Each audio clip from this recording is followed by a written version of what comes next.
Hello everyone, my name is Jake and welcome back to my channel. Today we are going to be doing my March wrap-up, and April is almost over, so I'm a failure. That being said, this is my third time filming this. Allergies are kicking my ass this spring season, so we're loving that. Today's my day off. I've really done nothing today. I woke up at like noon and I've been sitting there. I finished a manga. I think that's literally all I did today. And it's going on 5 o'clock. A lot of scrolling through Twitter. Anyways, so sorry that I look like I am dead, but we're going to be doing my March wrap-up. So let's get into the 7 books I read in March. Yes, I've only read 7 books, 6 novels and 1 manga. That was kind of a flop for me personally, but let's just get into it. As usual, we're going to go in order from least favorite to my favorite read of the month. I had 1 5-star read, 2 4-star reads, 3 3-star reads, and 1 2-star read. So let's start with the 2-star read. The first book I'm going to be talking about today is When the Moon Was Ours by Anna Marie McLemore. This was the group book for the Ostera Witchathon that happened last month, and this is my second Anna Marie McLemore read. I did enjoy this a little more than I enjoyed the first one I read, which is Wild Beauty. This follows a boy and a girl. The town was taking down this water tower, and she just kind of fell from it when they were taken out, and she's like a curiosity to the town because she grows roses from her wrists. And then the boy, who is actually a transgender boy, he is just kind of the one that takes to this girl and becomes her best friend, and this follows their story in this town. I don't really know how to explain the actual plot of this. It was very whimsical, and the writing's very lyrical. Like, it's very flowery, as people would say. So if that's your kind of thing, I would definitely check this out. I personally didn't care about it, like, at all. I don't like that type of writing, only because I'm a straight-to-the-point type of reader. I don't like to read a page worth of descriptions and metaphors and similes before getting to the actual point. So that's just something that I could have done without personally. That being said, I can acknowledge that this writing was beautiful. Like, there was nothing bad about the writing. It was completely up to my personal preference that I rated this what I did, and yes. The one aspect I did really like of the story was the Bonner sisters, which are these 4 sisters that try and steal our main character Miel's roses from her wrist because they believe they have magical abilities. Even though they were supposed to be like the villains of the story, I really enjoyed their storyline, and I really enjoyed the ending of this book and like what happened with all of them. So yes, I ended up giving this a 2.5 out of 5 stars, and yes, my second Anna Marie McLemore book that I gave under 3 stars. That being said, I probably will be reading more of her stuff because I don't know why. I feel like there's going to be something that I'm going to love. So I'm going to keep trying. This next book I read was another one that is very much out of my comfort zone, and that is The Fill-In Boyfriend by Casey West. YA romance is just not a genre that I enjoy usually. I actually just found out recently that I do really enjoy adult romance, and that YA romance just doesn't do it for me. I don't know if it's the lack of smut or okay, this isn't for all YA romances, but a lot of YA romances have a very surface level relationship portrayed in it, and I do think The Fill-In Boyfriend had that as well. Let me talk about what this is about. So, The Fill-In Boyfriend, it follows a girl. She has been telling her best friends about her college boyfriend for months now, and they're starting to not really believe that he exists just because they've never met him. So she's excited on prom night that she actually can introduce him and prove that he's real. But the boyfriend ends up breaking her in the parking lot. He ends up breaking her in the parking lot. The boyfriend ends up breaking up with her in the parking lot. And she's kind of at a loss because she doesn't know what she's going to do. Her friends aren't going to believe that they were ever dating since they can't meet him, and yes. So she does what any sane person would do, and she walks up to the first guy she sees and asks him to be her fill-in boyfriend for prom. So all these lies and deceit and whatever happens with her and her friends, and a real romance starts to brew between these 2 characters. So I ended up giving this a 3 out of 5 star. So this was not bad by any means. Like, I did enjoy reading it. I actually listened to it on audio. This was the only audiobook I listened to last month. Yes. No, I did listen to another. But very okay. I was surprised that I gave it a 3 star because I expected going into this, I thought it was going to be like a 2 or even a 1. And this is actually, out of all Casey West's books, this is the one that least interests me. So the fact that I gave it a 3 star, maybe I should check out some of her other books that the plot interests me because maybe I'll enjoy them. So I am going to give Casey West another try in the future, and yes, my favorite part of this story had to be the fill-in boyfriend's family. I'm not going to say his name because that's kind of like a plot line, figuring out his name. But I liked his sister and mother a lot because they were just very, I guess, real characters and just interesting to read about. And yeah, there's really, this isn't the deepest book you'll ever read. There's really not much else to it other than what I said. So I gave it a 3 out of 5 stars. The only manga I ended up reading in March, or I didn't even read any graphic novels either, but I read Again Volume 3 by Mitsuru Kubo. Probably said that wrong, but you guys know what this is about by now, because I've been reading one of these volumes every month, and I already did read one in April, so you'll be getting number 4.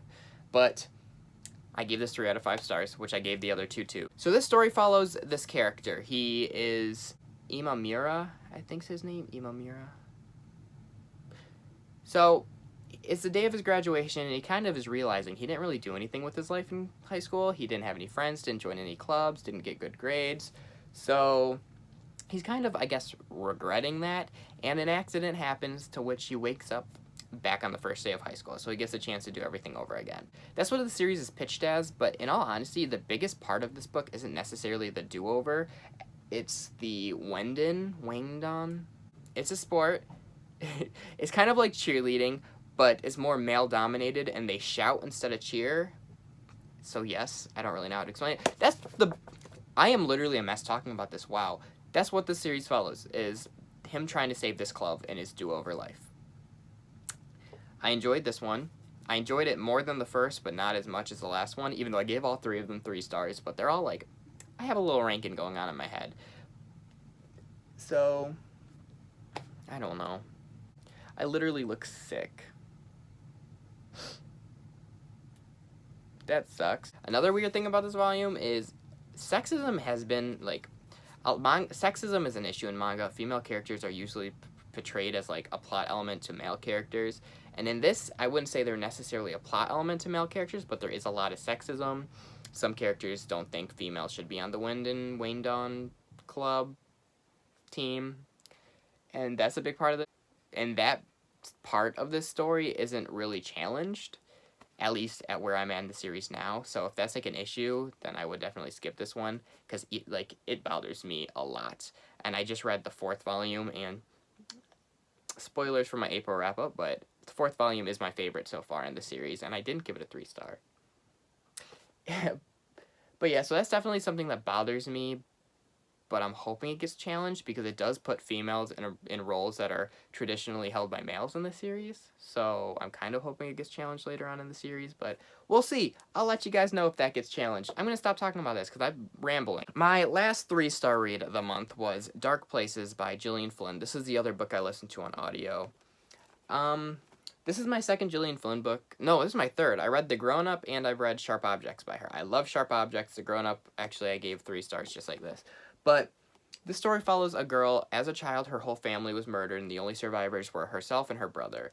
Her brother ends up getting tried and convicted for the murders of his family, and she pretty much is just living this miserable life in which she makes a buy on donations that are given to her by people that either feel bad for her or are interested in the case. And this follows her, like, middle age. I don't know if it ever says her age, but I'm assuming she's between 30 and 40. Or maybe even late 20s. I don't know for sure. But she's running out of money. These donations are running out. People have other cases that they're donating to the victims of, and she's pretty much trying to get more money. So she finds this guy approaches her, and he has this club of people that follow true crime cases, and they're interested in her.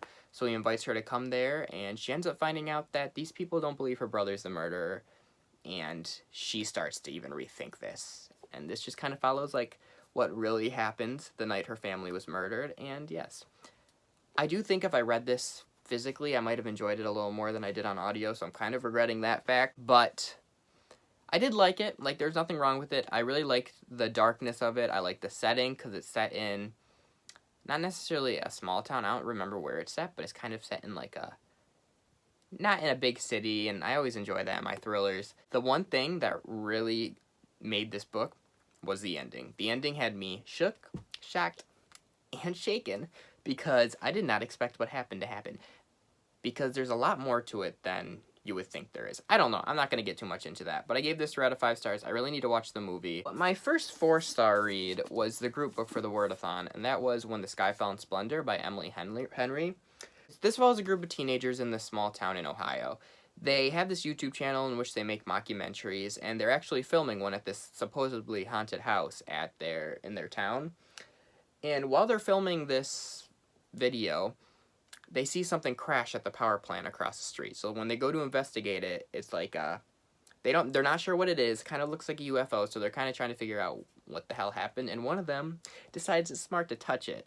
And 6 hours later, they all come to. They wake up from whatever they were in the same exact positions as they were 6 hours before when he touched it. And yes, that's kind of what this follows. It just follows them trying to figure out what the hell happened in those 6 hours, what this thing is / was. And yes, one thing I didn't know going into this that I wish I had known, because I feel like it would be a good selling point for a lot of people, is there are super abilities in here. I'm not going to talk about them because it's kind of a spoiler, but just know there are superpowers in this book. And one of my favorite tropes are people getting superpowers and not knowing how to use them. This checked that box off real good.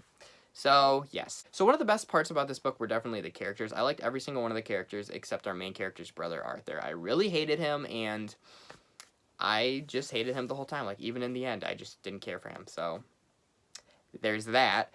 But, yeah, another thing I didn't like too much was the ending. The ending kind of confused me, but, like, it was just boring. I just didn't care for it, and I wish it was done differently. This could have been a 5-star read if it wasn't for that ending. I actually haven't really been interested in any of Emily Henry's other books, but after reading this, I want to read everything she's written, so that's going to be happening. Next up is my other 4-star read, and this was actually an e-arc given to me by NetGalley, and that was The Unhoneymooners by Christina Lauren, which I just found out were 2 different people. This whole time I thought Christina Lauren was one woman, but she is 2. And I am at a loss for words. So yeah, but this is this is the first adult romance I've ever read. This is actually like the 4th adult romance I've ever read, and it's definitely my favorite. That being said, the other 3 I read, well, Merry Inkmas I really liked, but other than Merry Inkmas and The Unhoneymooners, all the adult romance I read was like purely smut, and I don't like pure smut. I don't mind smut in books, but I hate books that are just smut, so yes.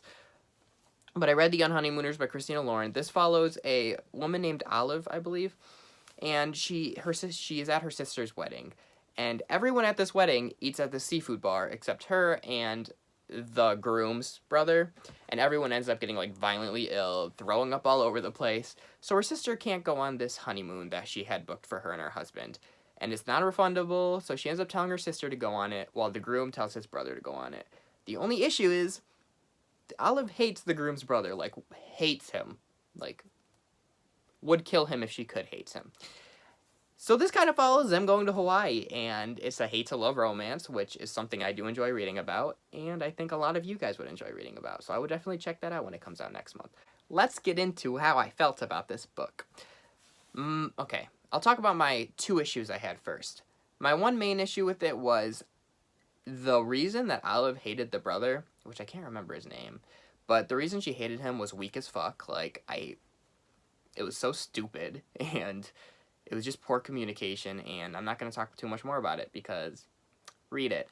And the second issue I had was the way that the male love interest acted in like the last quarter of the book. It didn't feel like it was his character, and I just didn't like him at that point. But I loved the romance. Like, them 2 were perfect for each other in my eyes, and it was so cute watching them on this honeymoon, even though they like hated each other. There wasn't too much smut in this book, which, like I said, I don't mind smut, but I also hate it when it's overdone, and this like could have even used more, honestly. So I gave it a 4.5 out of 5 star. Oh, my favorite book of the month was On the Come Up by Angie Thomas. This follows a teenager named Bree. She lives in Garden Heights, I think's the town's name, or city's name. It's the same exact city that The Hate U Give takes place in, but this follows a different set of characters. So it follows Bree, who is an aspiring rapper. She wants to follow in her dad's footsteps, who is also, he was like a really well-known rapper, and he ended up being murdered. I love this book like so much. I think I might have enjoyed it more than The Hate U Give.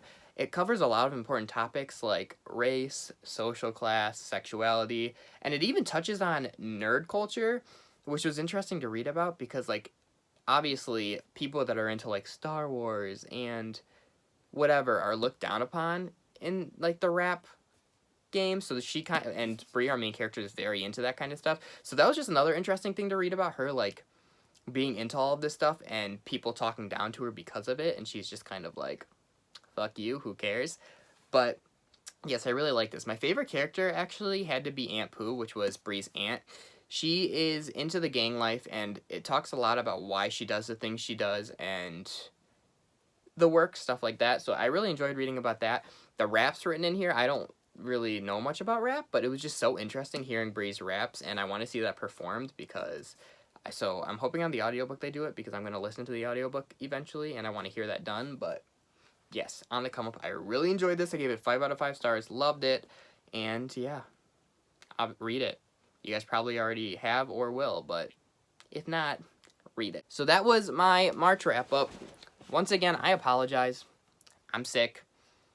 I probably sounded like a I sound like a dumbass usually. So I filmed this 3 times, and I really don't like how this one turned out either, but I'm going to edit it and post it anyways, because it's been 3 weeks since I posted a video, and I just need to get the fuck over it and post. So you're going to be seeing this, even though I hate it. But thank you guys for watching through this absolute mess. If you enjoyed it somehow, then click that subscribe button, maybe like it, you know, show me some love. If you want to. Let me know down below if you guys read any of these books, or if you want to, because I want to hear you guys' opinions. Also, give me some adult romance recommendations. I already know I should read The Hating Game, I know I should read The Kiss Quotient, so give me stuff outside of that. Like, it can be popular romance, because honestly, those 2 are, like, the only ones that I know about. So, any romance recommendations you guys have that are adult romance, and aren't those 2 books, let me know down below. But yeah, thank you for watching. I'ma go.